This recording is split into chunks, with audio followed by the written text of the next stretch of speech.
El libro de Levítico, capítulo 9. Al octavo día, después de la ceremonia de ordenación, Moisés reunió a Aarón, a sus hijos y a los ancianos de Israel. Le dijo a Aarón: Toma un ternero para una ofrenda por el pecado y un carnero para una ofrenda quemada, ambos sin defecto, y preséntalos al Señor. Luego diles a los israelitas: tomen un chivo como ofrenda por el pecado y también tomen un ternero y un cordero, ambos de 1 año y sin defecto, para una ofrenda quemada. También tomen un toro y un carnero para una ofrenda de paz, y harina humedecida con aceite de oliva para una ofrenda de grano. Presenten todas estas ofrendas al Señor, porque hoy el Señor se aparecerá a ustedes. Así que los israelitas presentaron todas estas cosas a la entrada del tabernáculo, tal como Moisés lo había mandado. Entonces toda la comunidad se acercó y permaneció de pie ante el Señor. Y Moisés dijo: Esto es lo que el Señor les ha ordenado que hagan, para que la gloria del Señor se aparezca ante ustedes. Luego Moisés le dijo a Aarón: Acércate al altar y sacrifica tu ofrenda por el pecado y tu ofrenda quemada para purificarte a ti y al pueblo. Luego, presenta las ofrendas del pueblo para purificarlos a ellos y hacerlos justos ante el Señor, tal como Él lo ha ordenado. De manera que Aarón fue al altar y mató al ternero como ofrenda por el pecado por sí mismo. Entonces sus hijos le llevaron la sangre.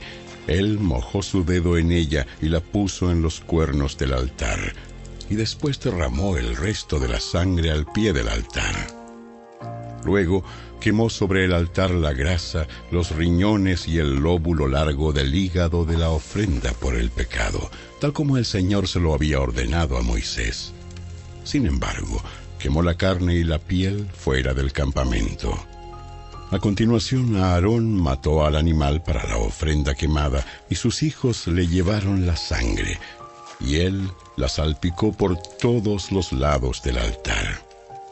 Luego ellos le entregaron cada uno de los pedazos de la ofrenda quemada, incluida la cabeza, y los quemó en el altar.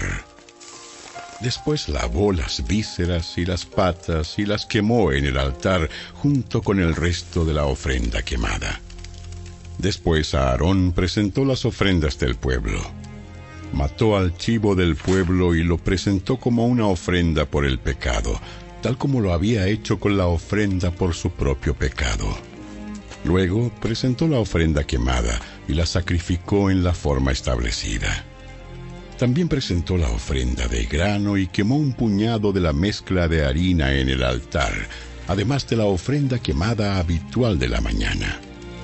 Después Aarón mató al toro y al carnero como ofrenda de paz del pueblo, y sus hijos le llevaron la sangre, y él la salpicó por todos los lados del altar. Luego tomó la grasa del toro y del carnero, la grasa de la cola gorda y la que rodea las vísceras, junto con los riñones y el lóbulo largo del hígado. Puso estas porciones de grasa encima del pecho de estos animales y las quemó en el altar. Luego Aarón levantó los pechos y los muslos derechos de los animales como una ofrenda especial al Señor, tal como Moisés lo había ordenado. Entonces Aarón levantó las manos hacia el pueblo y lo bendijo. Después de presentar la ofrenda por el pecado, la ofrenda quemada y la ofrenda de paz, se bajó del altar. Luego Moisés y Aarón entraron en el tabernáculo, y cuando salieron volvieron a bendecir al pueblo, y la gloria del Señor se apareció a toda la comunidad. Un fuego ardiente salió de la presencia del Señor y consumió la ofrenda quemada y la grasa que estaba sobre el altar. Cuando los israelitas lo vieron, gritaron de alegría y se postraron rostro en tierra.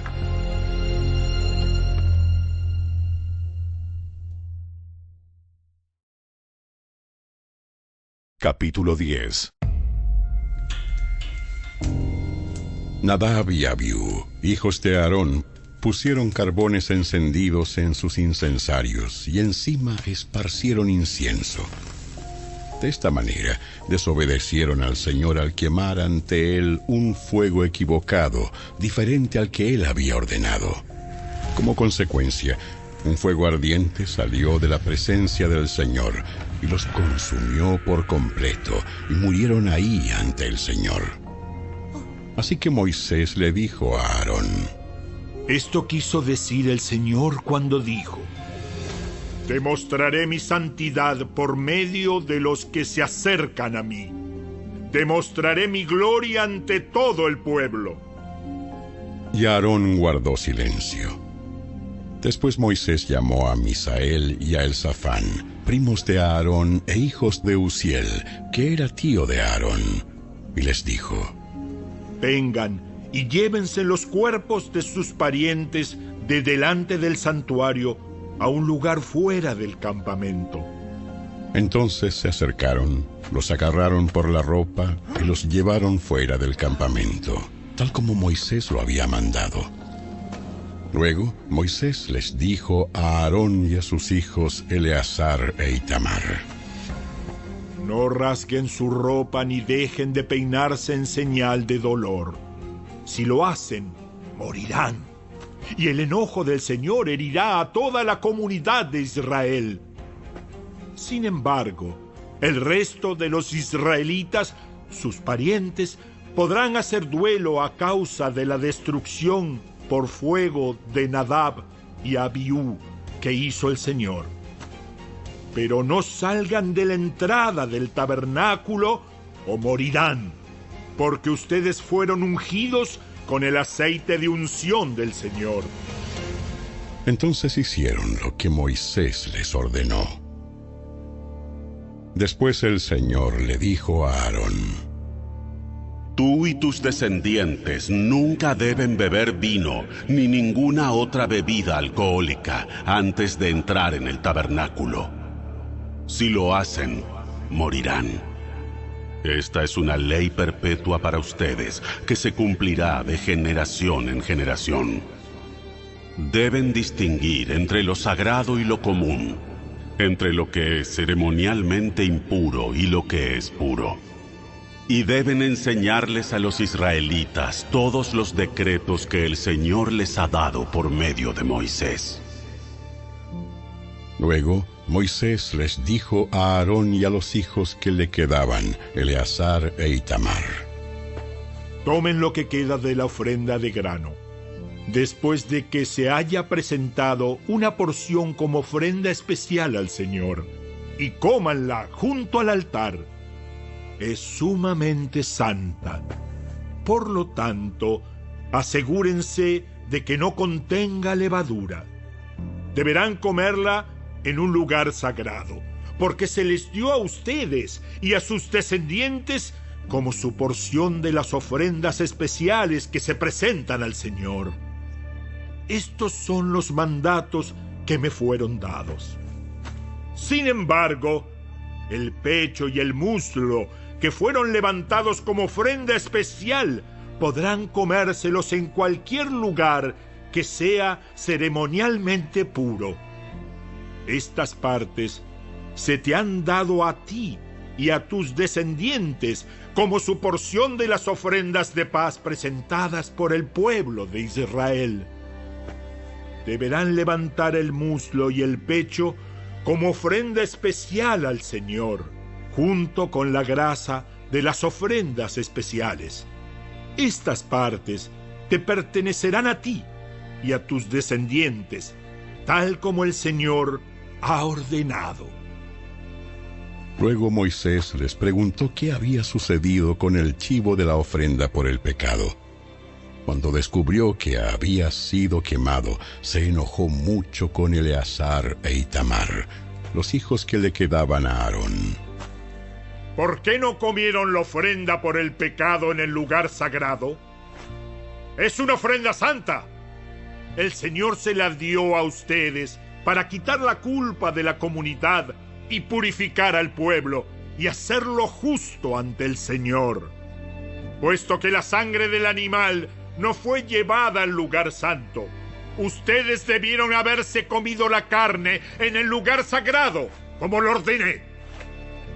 Aarón le contestó a Moisés: Hoy, mis hijos presentaron al Señor tanto su ofrenda por el pecado como su ofrenda quemada. No obstante, me ocurrió esta tragedia. ¿Le habría agradado al Señor si yo hubiera comido la ofrenda por el pecado del pueblo en un día tan trágico como este? Cuando Moisés escuchó esto, quedó satisfecho.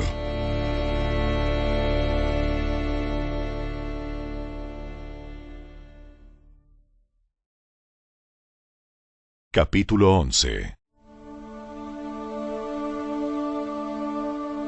Luego el Señor les dijo a Moisés y a Aarón: Den las siguientes instrucciones al pueblo de Israel. De todos los animales de la tierra, estos son los que puedes usar para alimento. Puedes comer cualquier animal rumiante y que tenga las pezuñas totalmente partidas.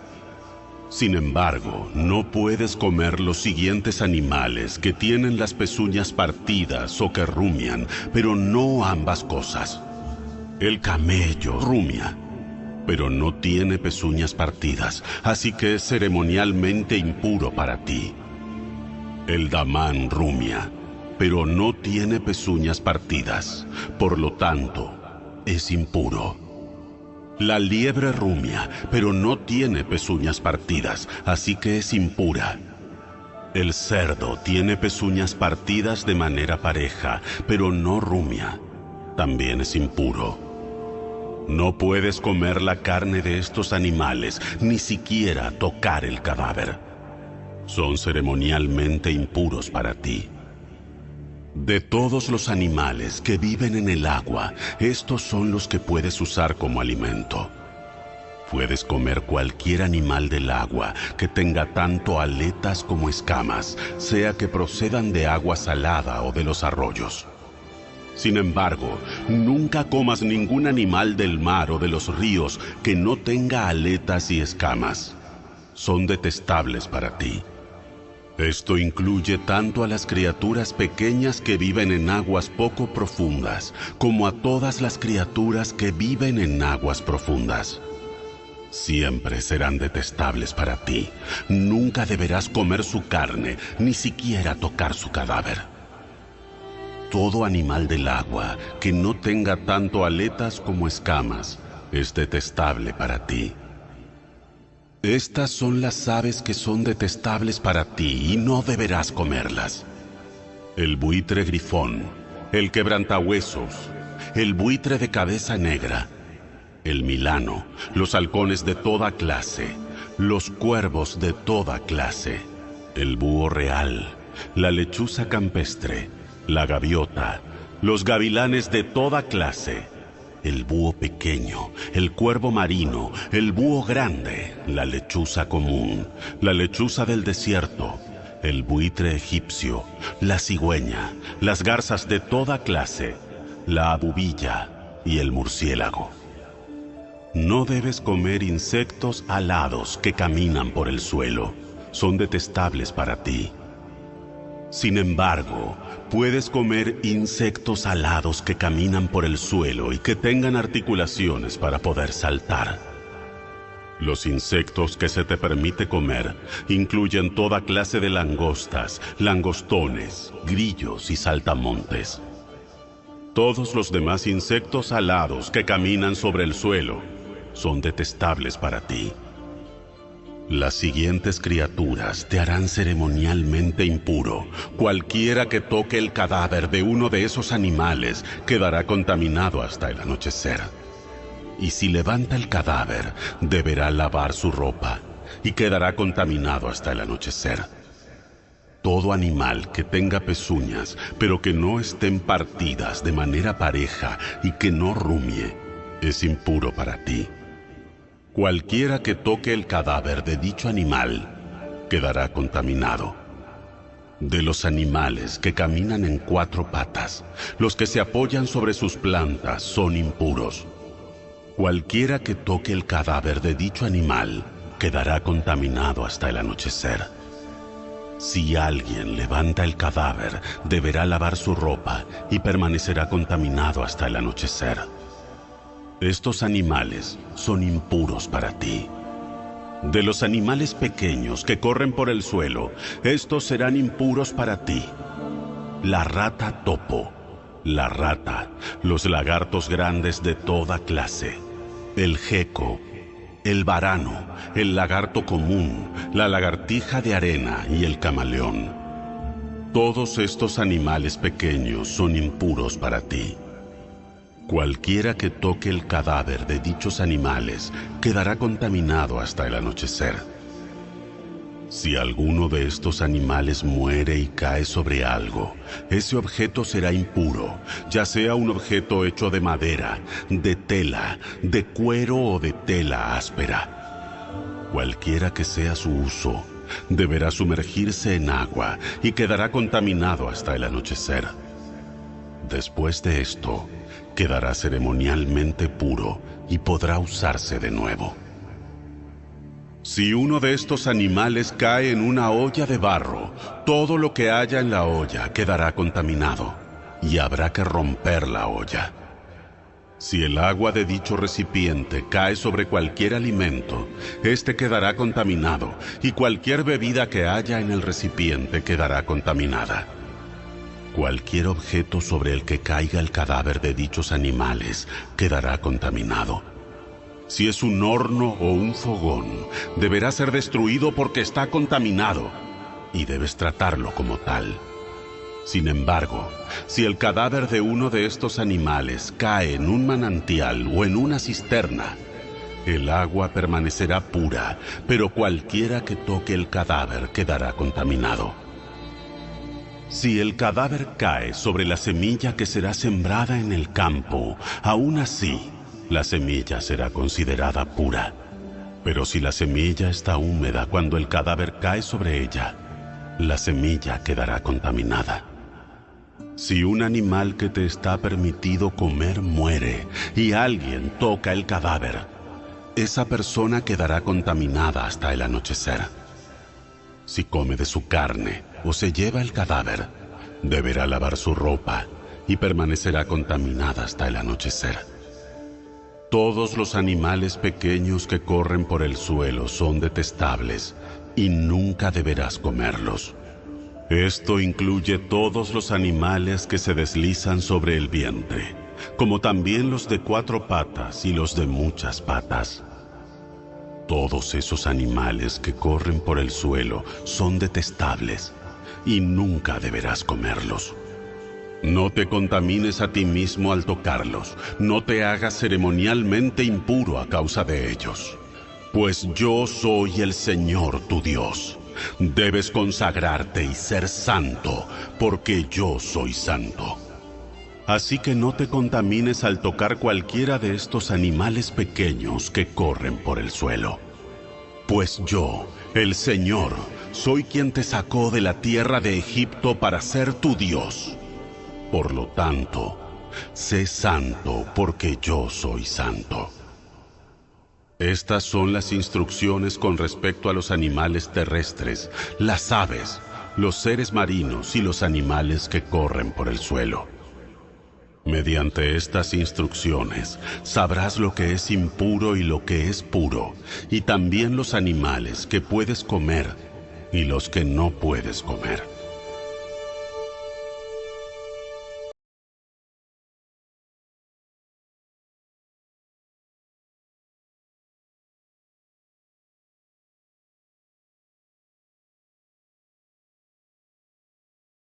Segundo libro de Samuel. Capítulo 6. Entonces David volvió a reunir a las tropas más selectas de Israel, un total de 30,000, y las llevó a Baala de Judá para traer de regreso el arca de Dios, que lleva el nombre del Señor de los ejércitos celestiales, quien está entronizado entre los querubines. Así que pusieron el arca de Dios en una carreta nueva y la retiraron de la casa de Abinadab, que estaba en una colina. Usa y Ahío, hijos de Abinadab, guiaban la carreta que cargaba el arca de Dios. Ahío caminaba delante del arca. David y todo el pueblo de Israel celebraban ante el Señor entonando canciones y tocando todo tipo de instrumentos musicales: liras, arpas, panderetas, castañuelas y címbalos. Cuando llegaron al campo de trillar de Nacón, los bueyes tropezaron y Usa extendió la mano para sujetar el arca de Dios. Entonces se encendió el enojo del Señor contra Usa y Dios lo hirió de muerte debido a lo que hizo. Así fue como Usa murió allí mismo junto al arca de Dios. Entonces David se enojó porque la ira del Señor se había desatado contra Usa y llamó a ese lugar Fares Usa, que significa desatarse contra Usa, nombre que conserva hasta el día de hoy. Ahora David tenía miedo del Señor y preguntó: ¿cómo podré regresar el arca del Señor para que esté bajo mi cuidado? Por lo tanto, David decidió no trasladar el arca del Señor a la ciudad de David, sino que la llevó a la casa de Obed-Edom en Gat. El arca del Señor permaneció en la casa de Obed-Edom por 3 meses, y el Señor bendijo a Obed-Edom y a los de su casa. Entonces le dijeron al rey David: El Señor ha bendecido a los de la casa de Obed-Edom y a todo lo que tiene a causa del arca de Dios. Luego David fue y llevó el arca de Dios de la casa de Obed-Edom a la ciudad de David con gran celebración. Cuando los hombres que llevaban el arca del Señor dieron apenas 6 pasos, David sacrificó un toro y un ternero engordado. Y David danzó ante el Señor con todas sus fuerzas, vestido con una vestidura sacerdotal. David y todo el pueblo trasladaron el arca del Señor entre gritos de alegría y toques de cuernos de carnero. Entonces, cuando el arca del Señor entraba a la ciudad de David, Mical, hija de Saúl, se asomó por la ventana. Cuando vio que el rey David saltaba y danzaba ante el Señor, se llenó de desprecio hacia él. Así que trasladaron el arca y la colocaron en su lugar dentro de la carpa especial que David le había preparado. David sacrificó al Señor ofrendas quemadas y ofrendas de paz. Cuando terminó de ofrecer los sacrificios, David bendijo al pueblo en el nombre del Señor de los ejércitos celestiales. Después repartió a todos los israelitas que estaban allí reunidos, tanto hombres como mujeres, una hogaza de pan, un pastel de dátiles y un pastel de pasas de uva. Luego todos regresaron a su casa. Cuando David regresó a su hogar para bendecir a su propia familia, Mical, la hija de Saúl, salió a su encuentro y le dijo indignada: ¡Qué distinguido se veía hoy el rey de Israel, exhibiéndose descaradamente delante de las sirvientas, tal como lo haría cualquier persona vulgar! David le replicó a Mical: Estaba danzando delante del Señor, quien me eligió por encima de tu padre y de su familia. Él me designó como el líder de Israel, el pueblo del Señor, y de este modo celebro delante de Él. Así es, y estoy dispuesto a quedar en ridículo, e incluso a ser humillado ante mis propios ojos. Pero esas sirvientas que mencionaste, de seguro seguirán pensando que soy distinguido. Y Mical, la hija de Saúl, nunca tuvo hijos en toda su vida.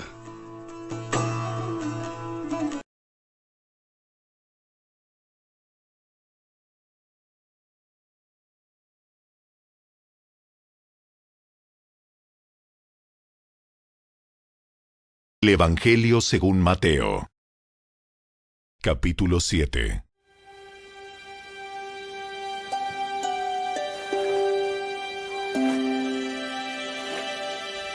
No juzguen a los demás, y no serán juzgados, pues serán tratados de la misma forma en que traten a los demás.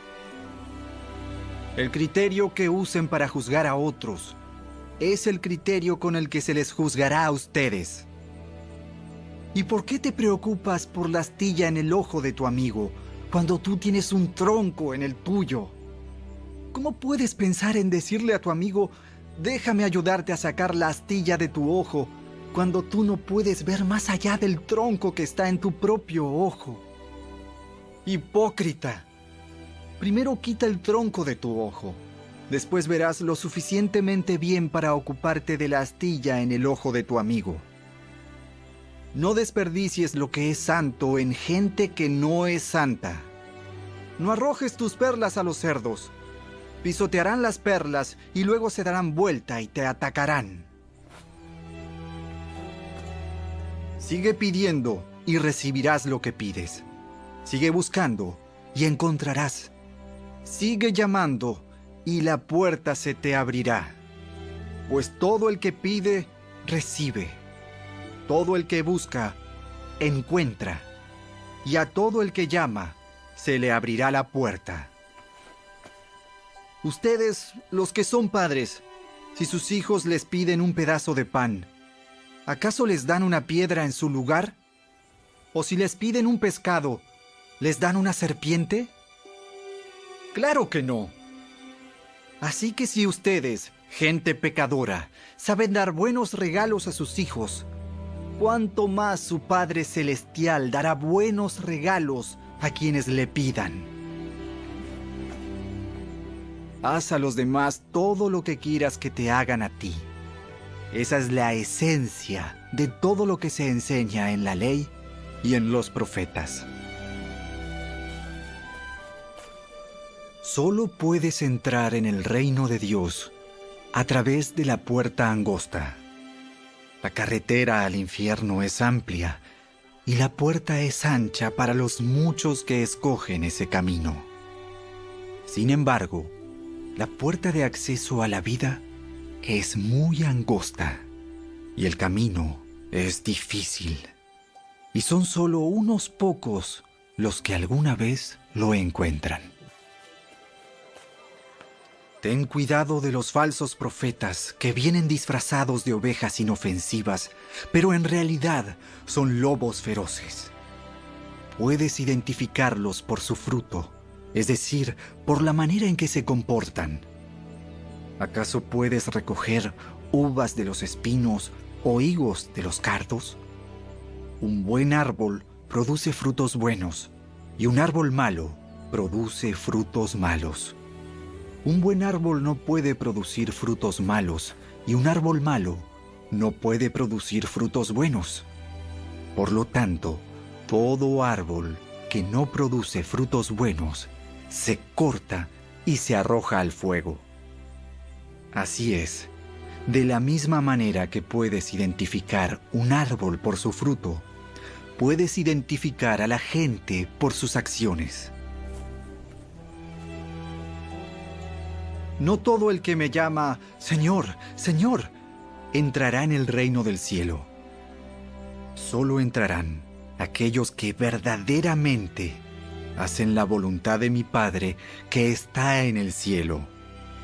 El día del juicio, muchos me dirán, Señor, Señor, profetizamos en tu nombre, expulsamos demonios en tu nombre, e hicimos muchos milagros en tu nombre. Pero yo les responderé, nunca los conocí. Aléjense de mí, ustedes que violan las leyes de Dios.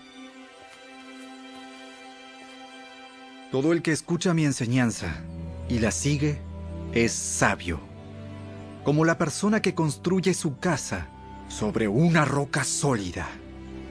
Aunque llueva a cántaros y suban las aguas de la inundación y los vientos golpeen contra esa casa, no se vendrá abajo porque está construida sobre un lecho de roca.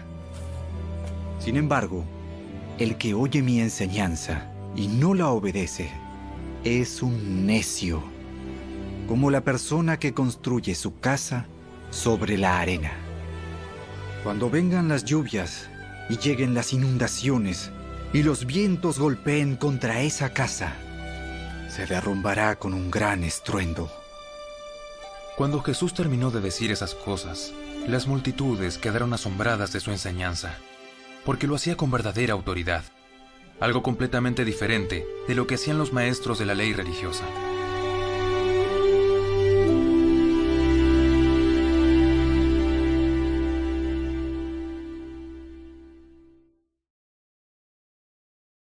Capítulo 8.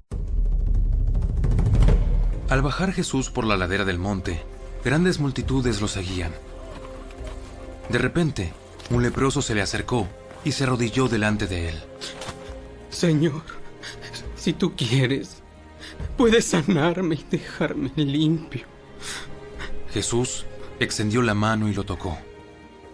Sí, quiero. Queda sano. Al instante, la lepra desapareció. No se lo cuentes a nadie. En cambio, preséntate ante el sacerdote y deja que te examine. Lleva contigo la ofrenda que exige la ley de Moisés a los que son sanados de lepra. Esto será un testimonio público de que has quedado limpio. Cuando Jesús regresó a Capernaum, un oficial romano se le acercó y le rogó. Señor, mi joven siervo está en cama, paralizado y con terribles dolores. Iré a sanarlo. Señor, no soy digno de que entres en mi casa. Tan solo pronuncia la palabra desde donde estás y mi siervo se sanará. Lo sé porque estoy bajo la autoridad de mis oficiales superiores y tengo autoridad sobre mis soldados. Solo tengo que decir, vayan, y ellos van. O vengan, y ellos vienen. Y si les digo a mis esclavos, hagan esto, lo hacen. Al oírlo, Jesús quedó asombrado. Se dirigió a los que lo seguían y dijo: Les digo la verdad. No he visto una fe como esta en todo Israel. Y les digo que muchos gentiles vendrán de todas partes del mundo, del oriente y del occidente, y se sentarán con Abraham, Isaac y Jacob en la fiesta del reino del cielo. Pero muchos israelitas, para quienes se preparó el reino, serán arrojados a la oscuridad de afuera, donde habrá llanto y rechinar de dientes. Entonces Jesús le dijo al oficial romano: Vuelve a tu casa. Debido a que creíste, ha sucedido. Y el joven siervo quedó sano en esa misma hora.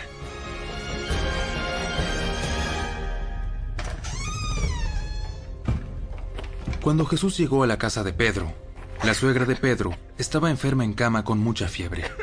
Jesús le tocó la mano y la fiebre se fue. Entonces, ella se levantó y le preparó una comida. Aquella noche, le llevaron a Jesús muchos endemoniados. Él expulsó a los espíritus malignos con una simple orden y sanó a todos los enfermos. Así se cumplió la palabra del Señor por medio del profeta Isaías, quien dijo: Se llevó nuestras enfermedades y quitó nuestras dolencias.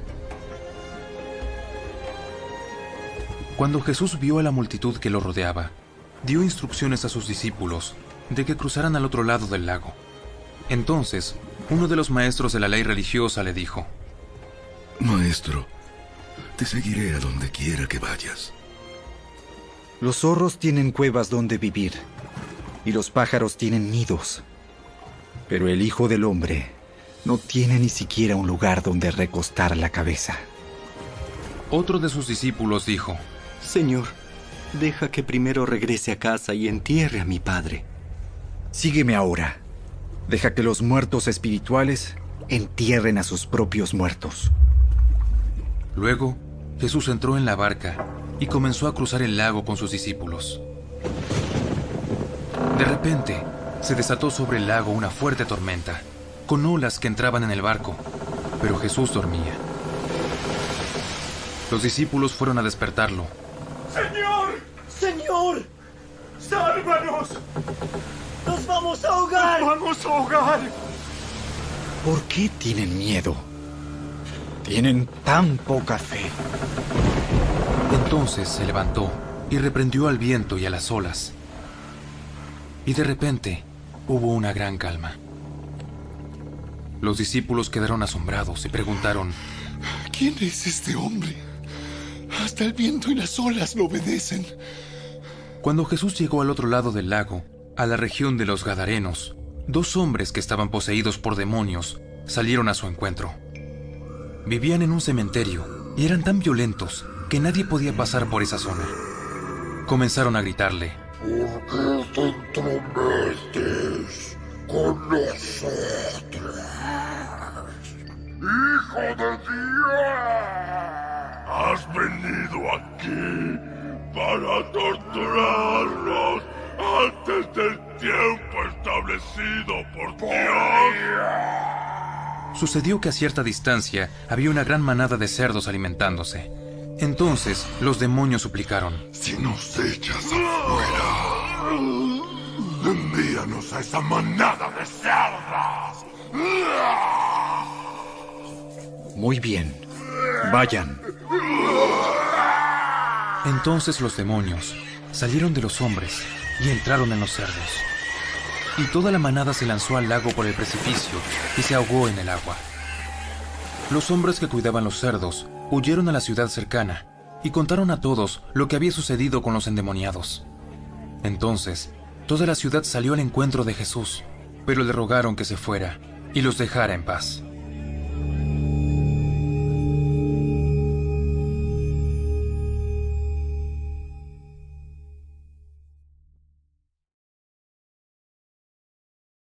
Capítulo 9.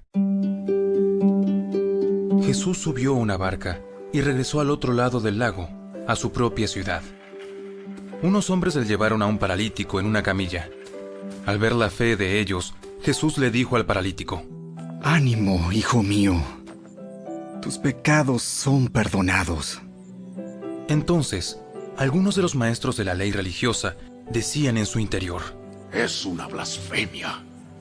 ¿Acaso se cree que es Dios?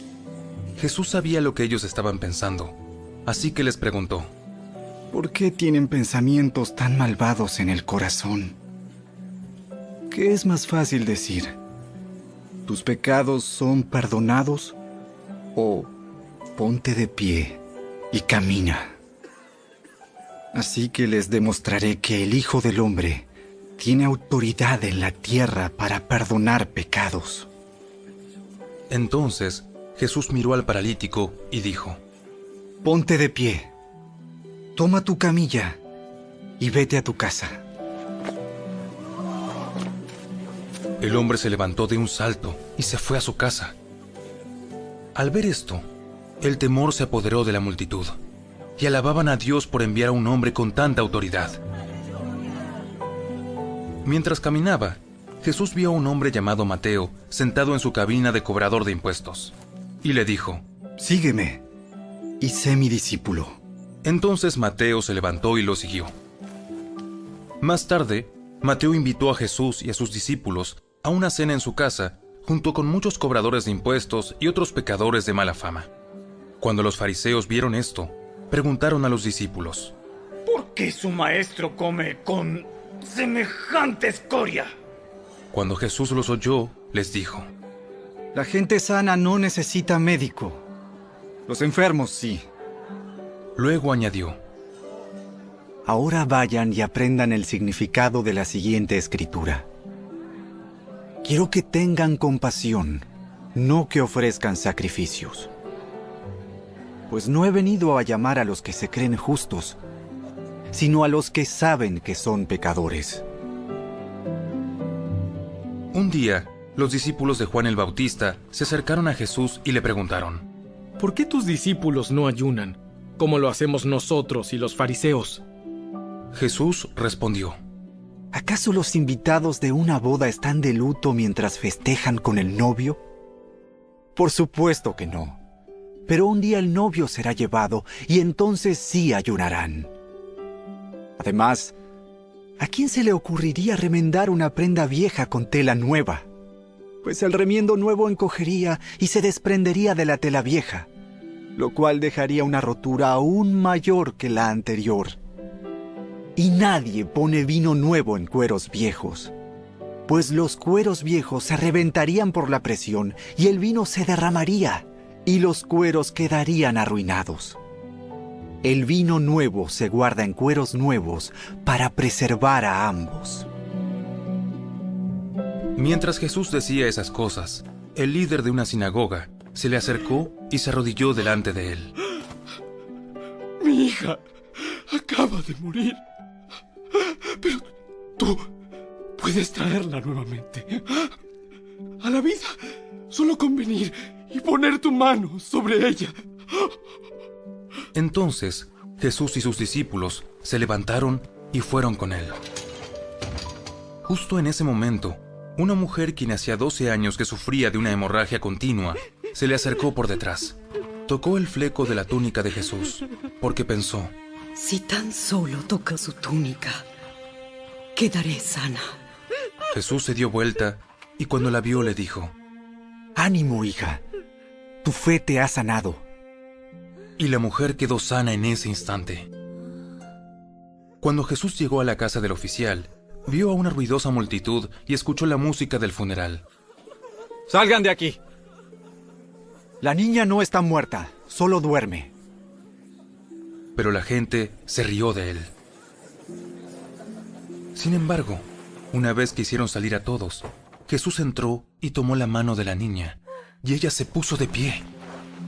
La noticia de este milagro corrió por toda la región. Cuando Jesús salió de la casa de la niña, lo siguieron 2 hombres ciegos, quienes gritaban: ¡Hijo de David! ¡Ten compasión de nosotros! Entraron directamente a la casa donde Jesús se hospedaba, y él les preguntó: ¿creen que puedo darles la vista? Sí, Señor. ¡Lo creemos! Entonces él les tocó los ojos y dijo: debido a su fe, así se hará. Entonces sus ojos se abrieron y pudieron ver. Jesús les advirtió severamente: no se lo cuenten a nadie. Pero ellos, en cambio, salieron e hicieron correr su fama por toda la región. Cuando se fueron, un hombre que no podía hablar, poseído por un demonio, fue llevado a Jesús. Entonces Jesús expulsó al demonio. Después el hombre comenzó a hablar. Las multitudes quedaron asombradas. Jamás sucedió algo así en Israel. Sin embargo, los fariseos dijeron: puede expulsar demonios, porque el príncipe de los demonios le da poder. Jesús recorrió todas las ciudades y aldeas de esa región, enseñando en las sinagogas y anunciando la buena noticia acerca del reino, y sanaba toda clase de enfermedades y dolencias. Cuando vio a las multitudes, les tuvo compasión, porque estaban confundidas y desamparadas, como ovejas sin pastor. A sus discípulos les dijo: la cosecha es grande, pero los obreros son pocos. Así que oren al Señor que está a cargo de la cosecha. Pídanle que envíe más obreros a sus campos.